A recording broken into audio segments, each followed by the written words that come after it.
Hey everybody, I hope you're doing well and finding rest in the Lord over this weekend. Hope you had a great Shabbat. It's actually Shavua Tov, the first day of the week, but we are headed into the high holy days of the Jewish faith.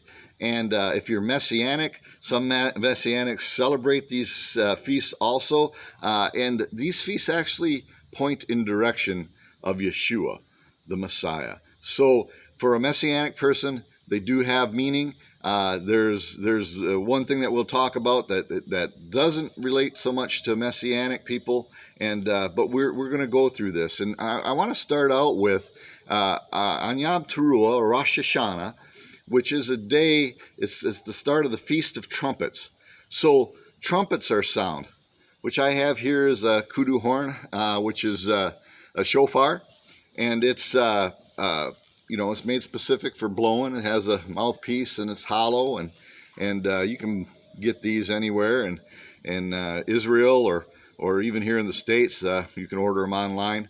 But anyhow, these trumpets are sounded on Yom Teruah, or Rosh Hashanah, and they have a specific pattern that they follow. So the pattern that they use, the first blast is called a tekiah, and then the second blast is called a shevarim, and then the third blast is the great tekiah, or the gadolah tekiah, and each one has a different sound. It has a different method of blowing, and so I'm going to do the tekiah first for you, and this is the tekiah. It's a one single short blast. And then you have the teruah. The teruah is usually 9 short blasts altogether, but usually in groups of 3. So it's like this.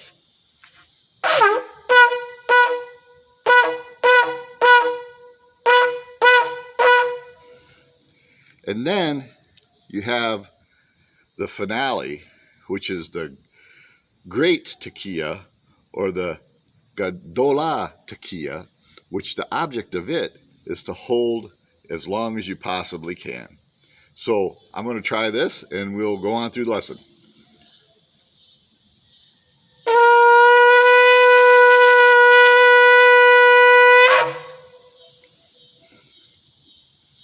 Tekiah, gadolah. So in the synagogue, the person will shout out tekiah, and they blow the tekiah, and then they shout out shevarim, and they blow the shevarim, and then the gadolah tekiah, the finale of the sounding of the trumpets. So if you have a shofar tomorrow morning, Monday morning, give her a blast for the Feast of Trumpets.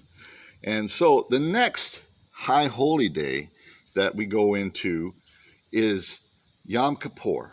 Now Yom Kippur is not celebrated by Christians, and some Messianics don't celebrate it, but it is the most important day to Jewish believers, because it's like Christmas and Easter all rolled into one for them, because it's their only time of the year that they can go in and receive atonement for their sins throughout the year. Now, the definition of sin to Jewish people is not following Torah, but if you're ultra-Orthodox or Orthodox Christian or Orthodox Jewish person, the main thing is that they also have the takanot, the oral Torah that they have to follow, plus all the addition things of the rabbis' writings.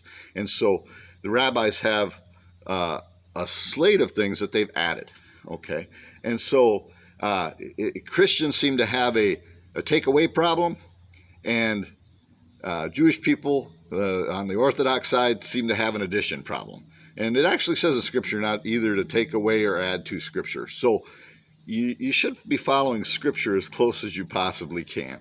So with that being said, I'm going to take you to a place in history where the people are coming out of Egypt, and they come to Mount Sinai, and they go before the Lord.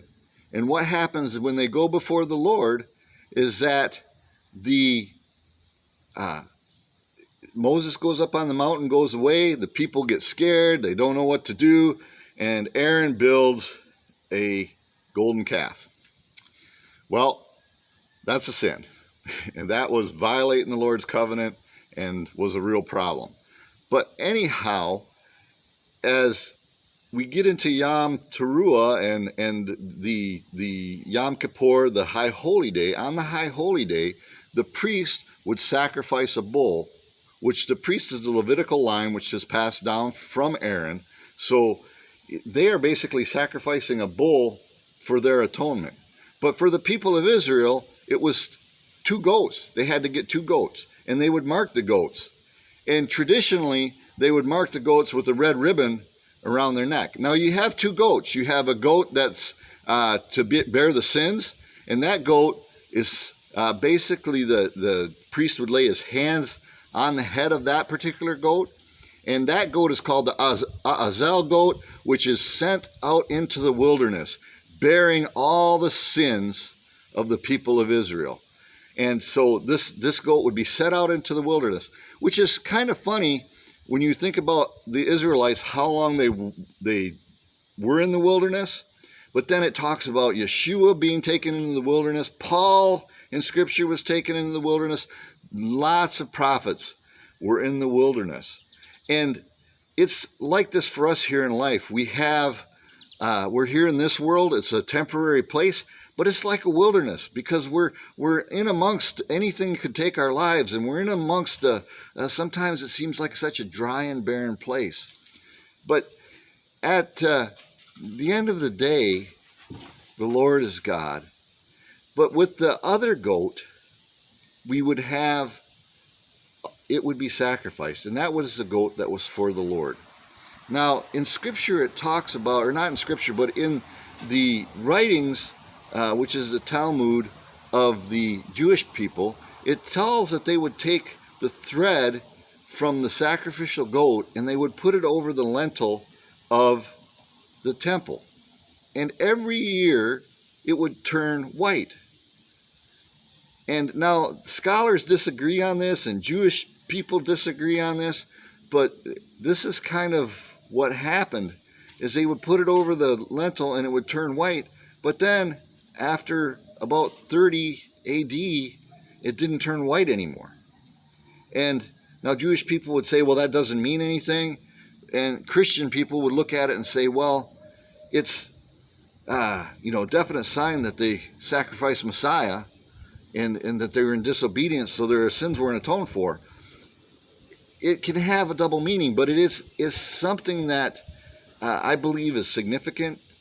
And one of the things that we have to look at things, and we have to understand what's going on in between the Jewish faith and the Christian faith, and what things were not taught to the Christians, and what things the Jewish people don't recognize. It has to be a little bit explained. So, but with that being said, we come out of Yom Kippur. This is the Day of Atonement. The sins of Israel are forgiven, and they go on about their year. The next feast that comes is the Feast of Tabernacles. The Feast of Tabernacles is important because it is actually a feast for the Goyim. It's a feast for the nations. And if you read in the New Testament and in the Old Testament, it talks about that all the nations should be coming to Jerusalem for the Feast of Tabernacles. And if they don't, they won't receive rain. So it's a feast for the future. It's a feast that points towards the nations. And, with Yeshua, we have our atonement. But when he comes back, we're going to be celebrating this Feast of Tabernacles, or Booths. And the people that are in Israel, that are natural-born Israelites, are to construct a booth or a sukkot, which is generally full of holes in the roof, and it's not very airtight. It's a remembrance of them for what it was like to be in the wilderness, talking about the wilderness again, right? But it also signifies the holy roof and where you can see the stars, of how much our life is a temporary thing here, that it's just a vapor. And so I just wanted to share these things with you today, coming into the high holy days. Shalom, everybody. If you would like to get more of these, like and subscribe. Generally, we try to do it once a week, but you have a blessed day. Enjoy the feasts if you celebrate them. If not, shalom. Have a blessed week.